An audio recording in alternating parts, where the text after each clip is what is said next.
What was the dumbest thing you thought as a child? My parents gave me a book about the birds and the bees that was illustrated. They showed a couple in bed in the missionary position. In that same book, there was a picture of a man's erect bean, which was shown as parallel to the floor as he stood. The book didn't explain that the peen is somewhat flexible. There was a diagram of the vag and uterus, but no picture showing the naked woman. I didn't have any sisters and my parents weren't the kind of parents that walked around naked or semi-naked, clothed at all times. For the longest time I thought I was deformed. My vag was between my legs when those pictures made it look like it should be on my stomach. I was horrified and I would scream if anyone opened the bathroom/bedroom door while I was changing or using the bathroom because my deformity would be discovered. I literally had the exact opposite but complementary issue. Mom told me that the vag was just under the belly button, which would mean my penis would have to be parallel to the ground if I was standing up, but it would point straight at my chin. So I thought I had a messed up one and would never get to have sex. Spent hours trying to force it down straight. Probably did some damage. Thanks, Mom. I used to believe that people that spoke other languages translated their language to mine in their head. OMG. I thought for years that French people thought in English, but translated things in their head before they said them. I just assumed learning/speaking French was as difficult for them as it was for me. I went to French classes from age 4. It wasn't until I was probably 11 over 12 and really thought about it that I realized they think in French, even. Now I put probably think in French like seriously. I'm almost 30 and I'm not sure it's sunk in yet. As a Finnish person, I actually think in English like 50% of the time. Benefits of learning a language well. Being able to think in multiple languages makes it easy for me to keep my thoughts in line when I can just switch languages to find words that best describe something.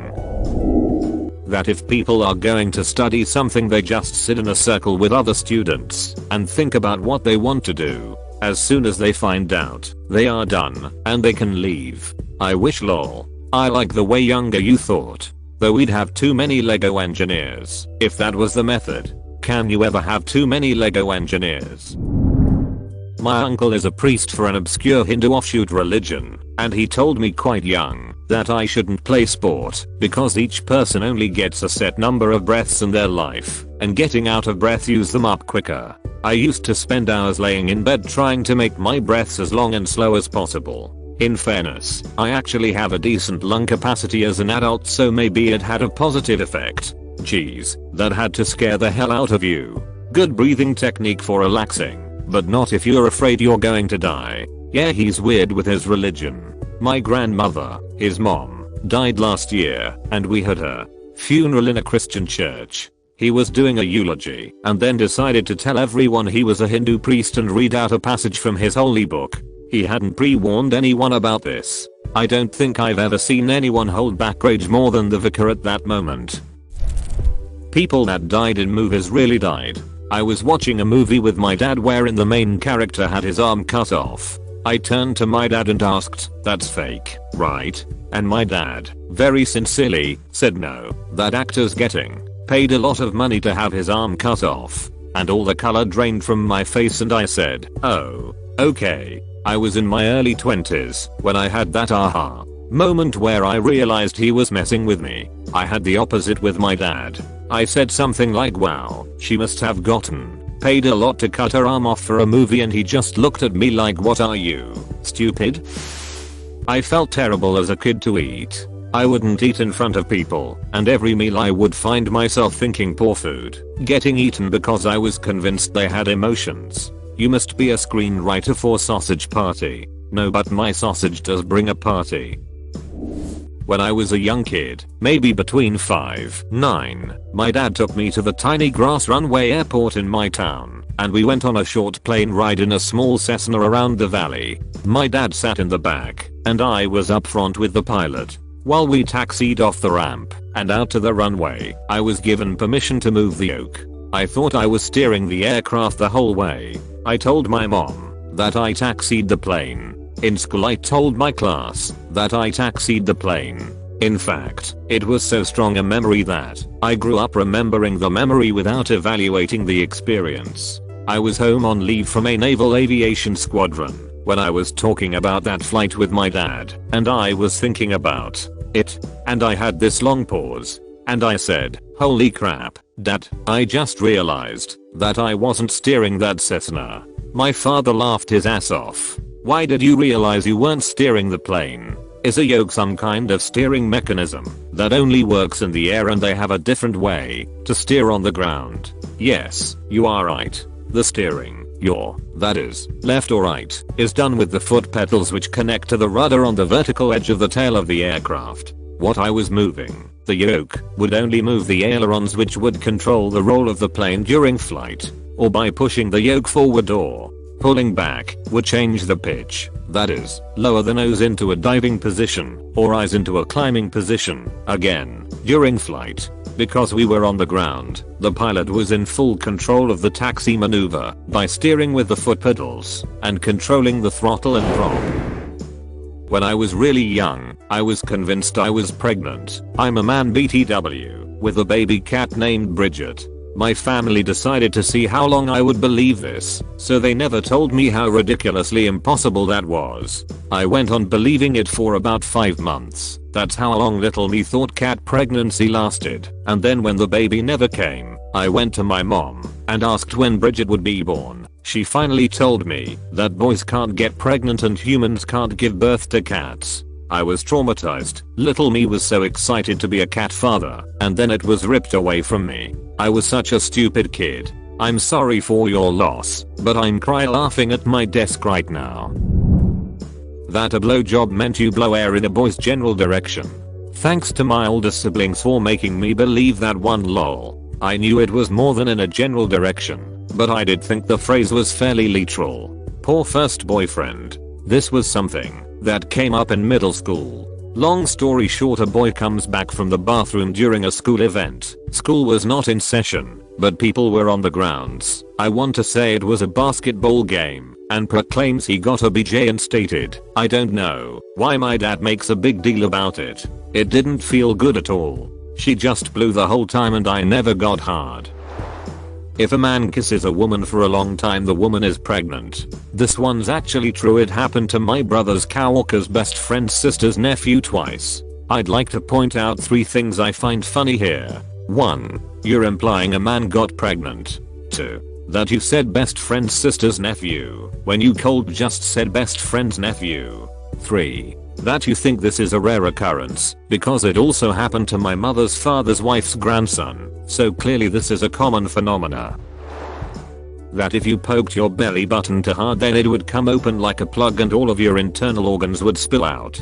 Technically, will that happen if you poke really hard? No, there is mesentery holding the tissue in place. Something may herniate out, and more importantly, you would be prone to some crazy infections. It'd be very abnormal and concerning if all of your organs started spilling out.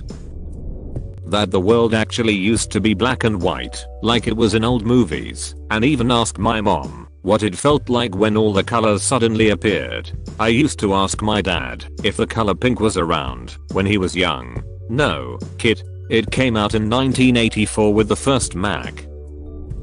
I believed hamburger and hot dog buns were only available for restaurants, not civilians. Mom used sliced bread, toasted to obliterate the gums, at home to make burgers and hot dogs. I believed that until the age of 10. Can you imagine? Such dangerous items in the hands of the untrained public? Better leave it to the professionals. It's just common sense gun baked goods control.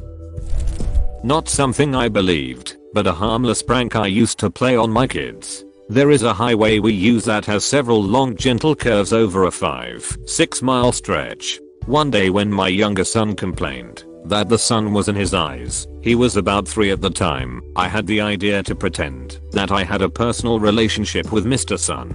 I saw that the highway was going to curve, so I had a conversation with Mr. Sun explaining the situation and asking him to please move over so that he wasn't shining in my son's eyes. I drew out the conversation and timed it so just when Mr. Sun agreed, we would start the curve, and it looked like he was moving over and out of my son's eyes. Then after another curve, the sun would be in my other son's eyes. So I asked politely for Mr. Sun to move again. just as we went around the next curve. This went on for almost a year before my wife explained to them what was going on. It was hilarious in the meantime.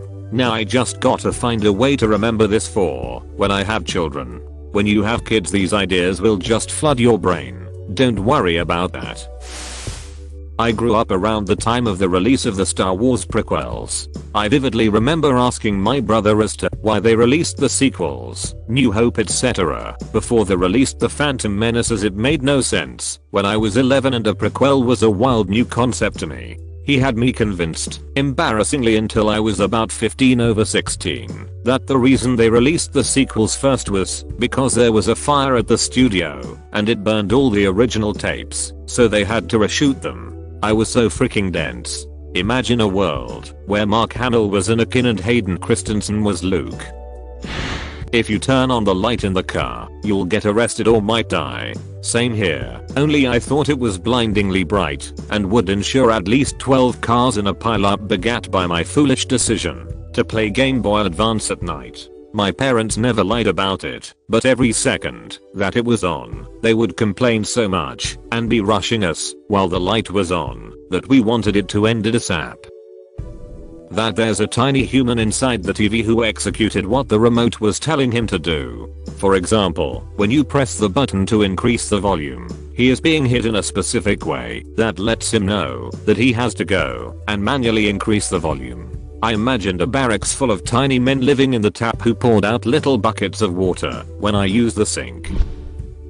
I always thought that kids were born with your crap, so one day you would go to the toilet and take a dump, and then if you looked down there would be a child. And I thought that if you didn't check you might accidentally flush the baby. My older siblings told me that mom crapped me out and tried to flush me down, but I managed to crawl out. It explained why I was a naturally good swimmer. I don't know why, but this is the funniest crap I've read all day.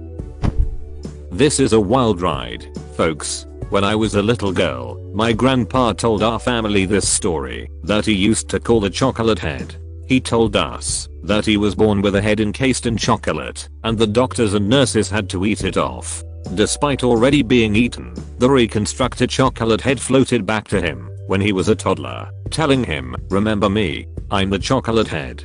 I remember looking all throughout my grandpa's house to seek out this floating, talking replica of my grandpa's head made out of chocolate. Now, my grandpa is on so many medication, he actually might believe his own story. That's terrifying. I thought that the hockey player Peter Taglianetti was actually two people, a man named Pete Tagli and his sidekick Eddie. I used to think Mary Kate and Ashley were three different girls, when in reality it's just one person moving very quickly. I asked my mom once why people had grey hair. Without missing a beat, she simply said, "From having kids." For many years I thought there was some biochemical process after having kids that caused one's hair to turn grey. I eventually learned different. Also figured out where I got my propensity for smartassery. I'm 27. I had my daughter 4 months ago. Only in the past 4 months, I've started having grey hairs. It's kind of real. I was very young, and I blame Wizard of Oz, but I believed that a tornado was just one big phenomenon that continuously happened and spun from state to state, country to country. I also live in the south, so we have frequent tornado warnings. So I vaguely remember a time we had 2 or 3 warnings in 1 week, and I was scared the single tornado would come to our town and never go away. I thought tornadoes were super cool, but also was deathly afraid of them after seeing Twister. During a bad storm with a tornado watch or warning, I was flipping out. My mom said sometimes tornadoes will lift up off the ground and go over houses and we'd be okay. Well, I was convinced that meant tornadoes either went straight up the street hitting every house, or would alternate skipping over one house and hitting the other. I started crying because I hoped it would be the kind that skipped houses, but knew if it skipped us then our neighbors on both sides would be gone, and I felt bad for preferring that. I thought Gunpoint was an actual location, somewhere on the coast, where people kept getting robbed. That's kinda what I thought about the black market, but only the seedy types shop there. I used to think that the sunlight rays piercing through overcast days were how new Power Rangers were selected. I wanted to be a Power Ranger really badly, so I was always sad when I couldn't be an array. I asked my parents what happens when you are electrocuted. They told me that you turned into a cartoon character. I would often just dream about what cartoon character I would turn into if I was electrocuted. Telling your kids, that seems like a good way to get them electrocuted. Yes, I don't know what they were thinking. That I would have to change my name when I grew up. I don't know why, but I thought my name was suitable for a child, but definitely not for an adult, and I couldn't imagine being an adult with my name. I even talked to my mother about it, saying that at some point we'd eventually have to go to court to have it changed to something more adult sounding. I have an old-fashioned name. It's become more popular now, but when I was a kid the only people I knew with my name were over 70. It really bothered me that I had an old lady name instead of a kid's name. My dad lost his wedding ring in the bay during a fishing trip. He'd lost weight, his hand was wet, and probably fish slimy, and it just fell right off, and was lost forever to the water. I was absolutely inconsolable. It took my parents quite a while to get me to calm down enough to be able to explain why I was so upset about it. I thought it meant they were no longer married anymore. Lol. That's adorable. I have long list of dumbness from my childhood, but this one stands out. My mother had just had the profanity talk with me stating that people only use it because they can't think of anything else to say, and it just shows how ignorant you are. Fast forward a few days and I'm with my mom at Blockbuster. We were picking up movies and the lady at the register said there was fee my mom had to pay first because one of the last movies we had was not returned. Now our Blockbuster return record was impeccable, immaculate even. So my mom calmly explained it must be a mistake as we has been using the Blockbuster for years and have always returned our rentals on time or early. The woman refused to check and says, well, the computer says this, so you pay this. My mom again calmly states her case and implores her to check. What happened next? The girl not so indirectly accuses my mom of stealing it and sprinkles a little racism on top, saying something about that is what she has seen most people like us do. Well, my mom leans in and says through gritted teeth, you listen here little girl. And what followed was such an eloquent display of filth and weaponized dialogue that what little bit of vile language I called myself using just a few days ago seemed foolishly inadequate and amateurish in comparison. And here I go, at the height of my mom's verbal battery of this woman, tugging at her arm. She tries to ignore me. I tug more. She tries to yank her arm away. I hold tighter and yank more. Finally my mom turns to me and says what? In a tone that most with common sense would interpret as never mind being the only acceptable answer. But here I go, looking dead into her enraged eyes, straightening up my little body, and said quite smugly, Mama, you said only ignorant people use curse words. I'll leave the rest to your imagination. But to give some hint at the cost of possibly dating myself, as if Blockbuster wasn't enough of a hint, this was when beating your child was 100% acceptable. She walloped you out the map, like in Super Smash Bros.